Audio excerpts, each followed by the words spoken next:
Alright folks, we are back. We're going to play a Zerg vs. Zerg right here. Impact from Team Axiom is going to be going up against Checkmate Gaming's Crimson. We might want to... You know, I don't really want to turn off the Darksiders theme, because I think it's pretty appropriate for what's about to go the hell down, but never mind. I think we're going to have to do that regardless, I am afraid. Okay, here we go, folks. On to Belshire Vestige, about the 50th thing you've watched on Belshire Vestige. I know, you love it so much, don't you? I'm getting a little sick of Belshire, did you notice? Checkmate Gaming's Crimson, ironically enough in the orange trunks, playing Zerg to the southeast right here of Belshire Vestige, versus opponent to the northwest position.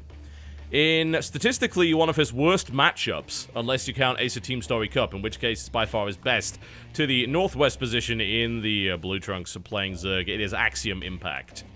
Now, unfortunately, Impact did not qualify for Code A. He got a bit of a run-in with Creator, who, as you're well aware, is a really good Protoss. Narrowly lost to him, and then lost to Zest, who is a really good Casper player, so... that was really unfortunate. I would have loved to see him in Code A, but what that means is he's got more time for some of these online cups, so you're going to be seeing a lot more of Impact on our channel as well as on the stream. Really good Zerg player. He went by the tag of Mechia, You might know him from the documentary State of Play, which featured 3 players, including the one and only Jaedong. It was mostly focused on him, but it also focused on the semi-pro, that being Mekia, who was a very young player who was still at school at the time, who was drafted to Hunjin Stars. Hunjin Stars is now a team that unfortunately does not exist anymore. They shut down when their well, I believe it would be their sponsor company actually went under, so... Same story as STX. For those of you who don't know, bankruptcy. Not very good.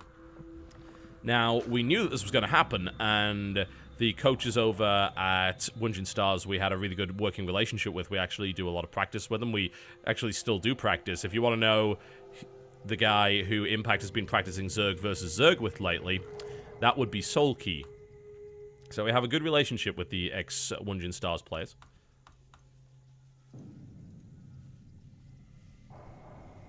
Alright, so Crimson, what are you planning on doing? At the moment we've got kind of the same mirror action from both sides. A couple of lings coming out.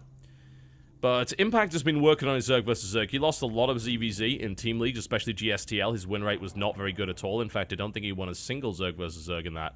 So his ZVZ was very shaky. But he's improved that a lot lately. His best matchup is actually Zerg versus Terran. You may have seen him perform in the Ace of Team Story Cup, taking down Tasia in a really epic series.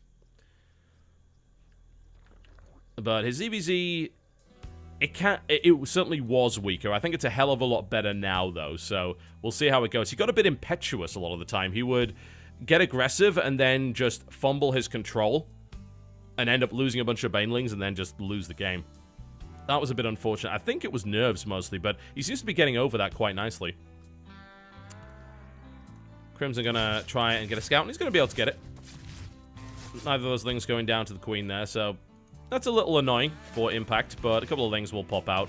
Gonna take out one of the things on the interception right there, and on the way out, Impact is actually looking for an interception of his own. He's gonna run right past the queen and most likely kill the Ling on the way out. Almost. Impact does not get that one. Never mind. Impact is doing his own little bit of harass, and in fact, he's actually going to get a drone out of it. No, he isn't! Crimson with a nice grab right there. A drone is killed, but that was a really nice dive into the extractor there from Checkmate Gaming's Crimson. Hard to complain. Nice little save, minimizing the damage that those Lings did. But a nice little bit of harassment here from Impact. He attempts to pursue down this Ling, doesn't really get much done. Impact currently with slightly more Lings on the field. Can't really do much with them. 4 Lings is not going to be enough to kill a Queen, which is why I'm quite surprised he's attacking it. He's just actually suiciding his Lings in there, and I mean, that is not enough to kill a Queen, but it is enough to get it very, very low. Perhaps if he controlled it a little bit better. He gets it down to 19 HP. Does he have a follow-up Ling? He doesn't, so it was a bit wasteful there from Impact. Certainly would have been nice to... What is he... Wow, he actually really did go after the Overlord, didn't he? I mean, he's got the spare Queen, so it doesn't really matter too much. He's not missing any lava injects or anything like that, but that was insane. It's like, you know what we're gonna do? I think this Queen is Meryl. This Queen is Agnes. Agnes! You know what we're gonna do? We're gonna go chase down an Overlord. But oh, Meryl, I haven't had me tea yet. That's what happened. In the meantime, he's on his way. Bunch of Lings out. The wall off is complete, though, so unless Impact makes a mistake, there's no way that's going to happen. Roach Warren coming in from Impact as well. Crimson's going to take a third base. Roach Warren of his own. No Baneling nest here from Crimson, so absolutely no way that is going to do anything whatsoever. There's definitely enough Queens to prevent it. But what it does do is actually stop creep spread, so it's a little bit awkward. It means that a third base is a little riskier for Impact because he hasn't spread his creep to the third, so a response to a Ling run by would be very difficult. It also means his Queens are very immobile. So that's a pretty good move there, I think, from Checkmate Gaming's Crimson.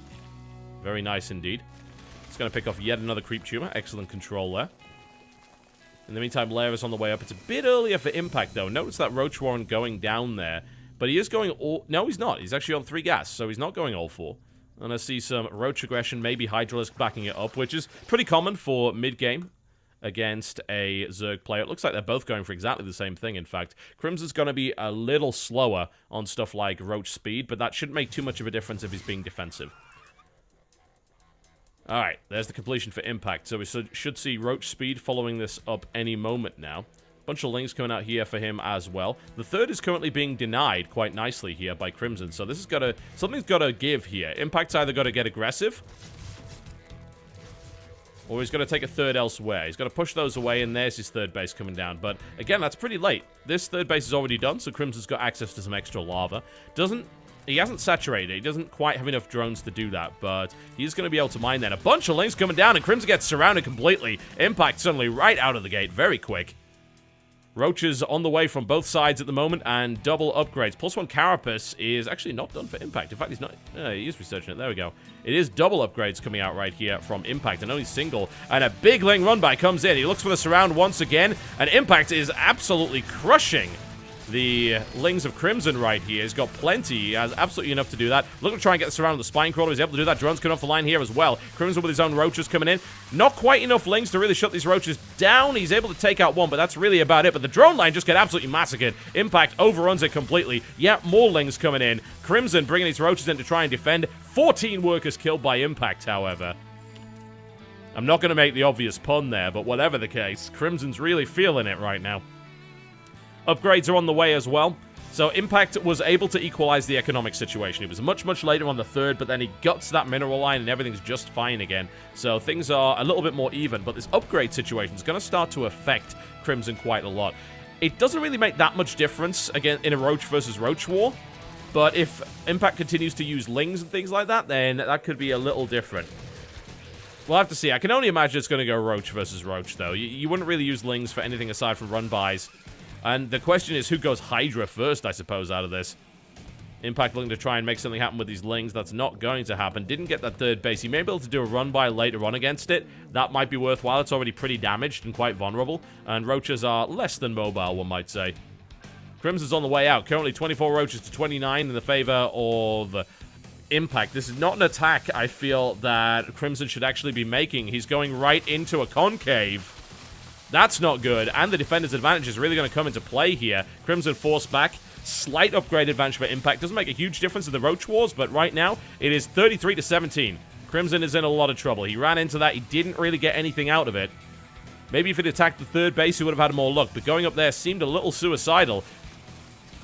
Rear guard is going to get eaten alive here. Another Roach goes down, and a huge number coming in. Now, Impact is the aggressor. He's going to try and make that work. He charges right in. A concave was not quite prepared, and way more Roaches coming in right here from Impact. Let's see if the defender's advantage is enough. It's not looking like it is. Impact is crashing through the Roach count. 13 to 29. More reinforcements streaming across the map right here for the Axiom Zerg, and there's the GG. Very nice. Crimson was not quite able to deal with Impact's aggression there. That was pretty well done. I think that Ling run-by made a huge amount of difference. Surprising, I suppose, that it actually ended up doing that much damage, but it really did the trick. Stunting the economy of his opponent, getting an upgrade advantage, and then swallowing out units. And going for one crushing attack. I don't think Crimson should have attacked there, I'm going to be honest. I think maybe he just thought, right, I've taken damage, I've got to do some damage in return. But the best thing Crimson could have done is defend and then try and go for Hydras, I think. But that wasn't going to happen. Once he'd lost that many Roaches, there was no way he was going to be able to get enough to stop the incoming attack. So I think he may have made a slight error in judgment there, but it's understandable considering his position. Alright, Impact is up one game in this best-of-3 series. We'll be going to the next game very shortly.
Alright, ladies and gentlemen, welcome back to the MSI Showdown, brought to you, of course, by MSI. Please do remember to thank them over social media for sponsoring this great event. In the orange trunks, playing Zerg to the north of Polar Night, it is Checkmate Gaming's Crimson. Versus his opponent to the south position in the blue trunks, playing Zerg, it is Axiom Impact.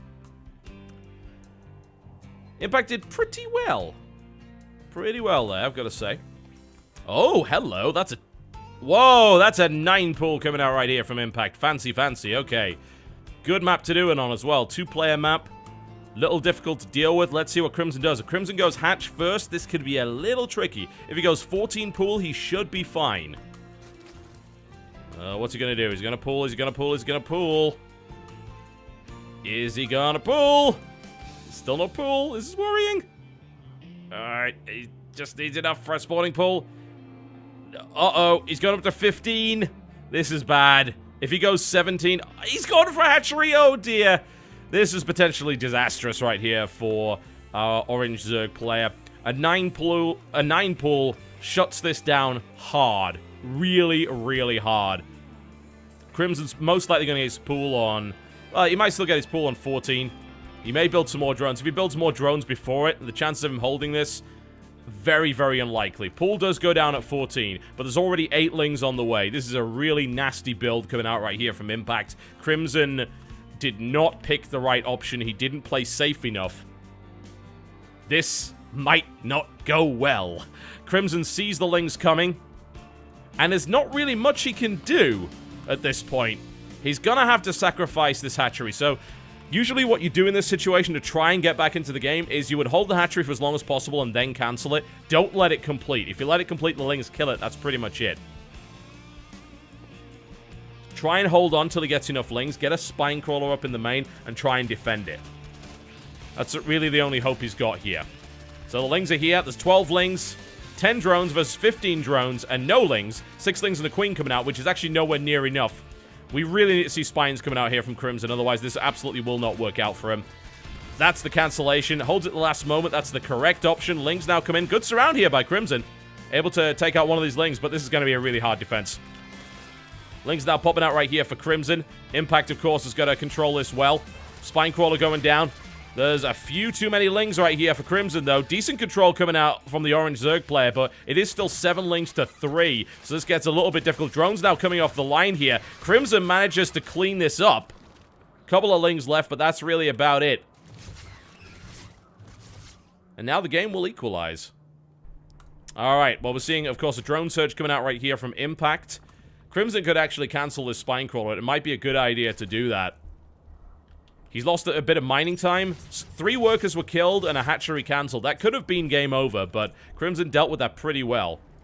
So now that puts Impact in an economically advantageous position, because he did some damage. He really delayed his opponent. The spine crawler was cancelled, so Crimson... No, it wasn't, actually. He moves that forward. That may have been a mistake there by Crimson. I would have personally cancelled that, but I think he was a little bit worried about the follow-up here. Crimson is going to attempt to take a hatchery, and it is going to be delayed by a single Zergling.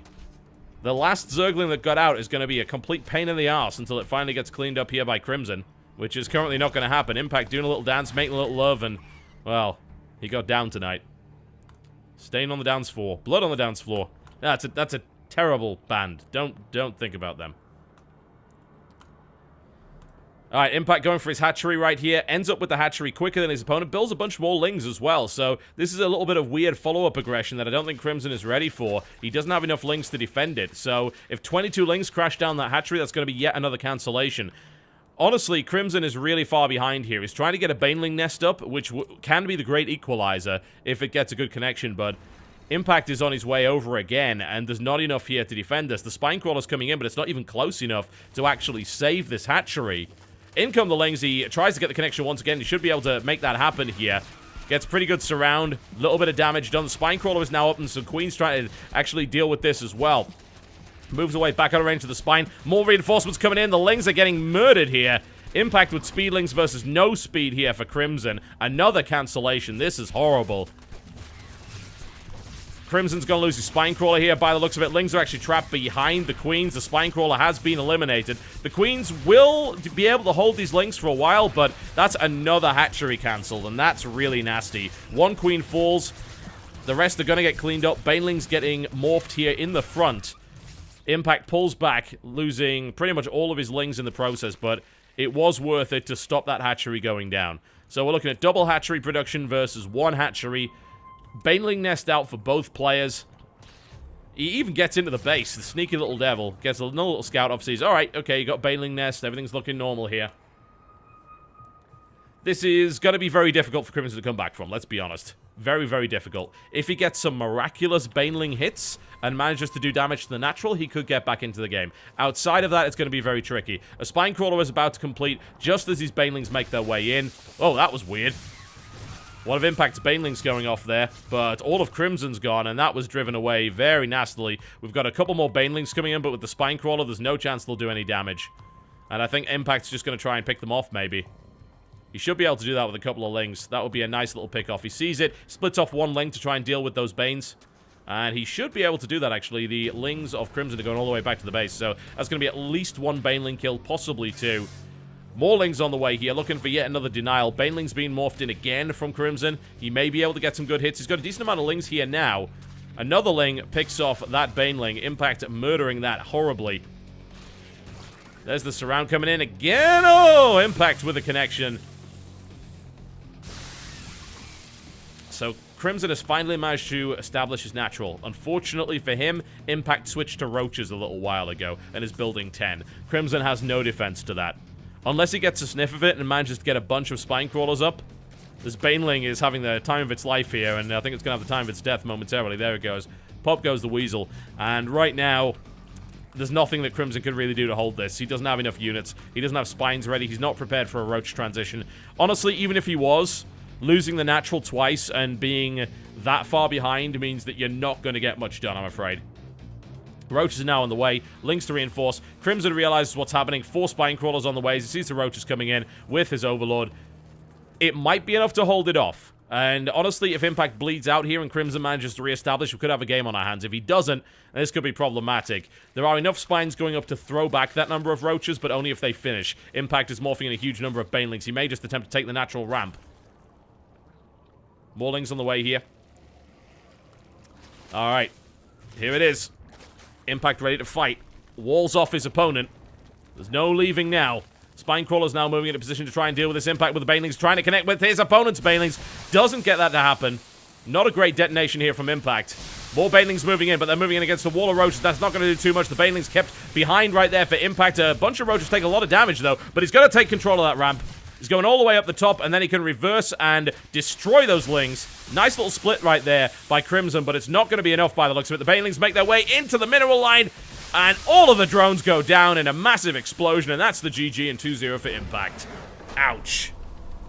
Pretty brutal. Nicely played there by Impact, I've got to say.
Alright, folks, I've got you another game. In fact, I actually have you Ryung, as it turns out, against BioIce, who is able to take out cats.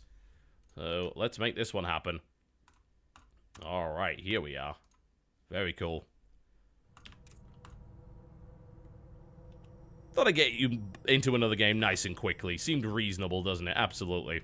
So here we go, folks. In the northwest position, in the pink trunks, playing Zerg, it is Team Ascension's BioIce.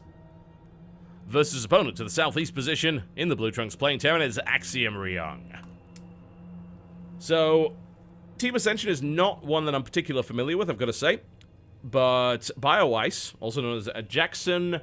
Oh god, that's a difficult one to pronounce. Let's try this one. Jackson BioIce Rablowski? Or something like... Yeah, there you go. He's a Zerg player. He's actually been playing since 2010. He played in various TL Opens and things like that. Recently won a base trade TV show match. And a little bit of trivia about BioIce, by the way. In 2010, in the TL Open number 7, he actually lost to a player called Shiny Gerbil. So there you go. There's an achievement for you. To be fair, I too would lose to a player called Shiny Gerbil. That I can guarantee. I wouldn't be able to deal with it. I couldn't keep a straight face. It's like, you called yourself Shiny Gerbil. I mean, that just basically kills your pro gaming career immediately. There's nothing... No. Ugh. Let's see a drone scout right here from BioIce. Now, BioIce is Canadian Zerg. He actually beat cats to get here. Although the way things are going, we might very well end up seeing an Impact versus Ryung final. We will see. That is a game that I would like to see. I don't get to see Impact play a lot of ZVT. And his ZVT is pretty good, for what I've been told. So, alright. Let's see, however. Ryung may not be able to get past BioIce. Historically, he's not been particularly good against Zerg. That is one of his weaker matchups. He did beat some Zerg to actually get through the Code A qualifiers, but still. Let's see what he can do, shall we? Standard, very, very standard opening here from Ryung. Is going to open up immediately with the Reaper, see what kind of damage he can do. Expansion coming down here from BioIce. And the spawning pool after that with the gas to the follow-up. So nothing out of the ordinary from either player as of yet. But what we've seen from Ryung so far versus Zerg, especially against Gamja, is he is pretty brutal. He goes for a parade biomine push and he doesn't stop. He just keeps going. He is a freaking freight train right now in this matchup. So that is a little bit worrying, I think, for BioIce. He's got to watch out for that. If he can deal with that, maybe he doesn't want to play the Ling Baneling Muta style, because it looks like Ryung has that number. He knows what he's doing there. Maybe he wants to try something a little bit different, some earlier aggression. Ryung has historically been particularly weak to Roach Bane all-in. He has lost a lot to that. An awful lot in WCS, as well as in Korean events. So that's something to bear in mind. Might be something that he wants to do, but we will see. Double Queen coming out here, and the Metabolic Boost upgrade. Reaper's going to get a little bit done. Might be able to get a drone from it. We'll see. But... And the last shot doesn't actually get it. So Ryung looks to try and grab that, but the Spore Crawler was built by BioIce, so he'll be able to fend that off nice and easily. Factory on the way here for Ryung. Let's see if he goes for that greedy build with the third command center. Let's see how BioIce deals with this. Will he attempt that Ling Baneling Muta that we saw from Gamja that did not work? It's a possibility. Or will we see something a little different? Something that shakes things up? Roaches are a very, very good unit to build against Ryung because he almost always dies to them, especially when he does this build. This is one of his classic builds. It's one of his confident builds. It loses to Roach all-ins. Like, a Roach bust will kill this build 99 times out of 100. So that's something that he needs to bear in mind. BioIce may be able to exploit that. It depends what he wants to do. At the moment, however, he is currently off gas completely. So he's going to be building another queen, he's going to be building a lot of drones, he's going to be spreading creep, building lings, and then possibly going for that double evolution chamber approach. Which I'm a little bit worried for him for. I don't necessarily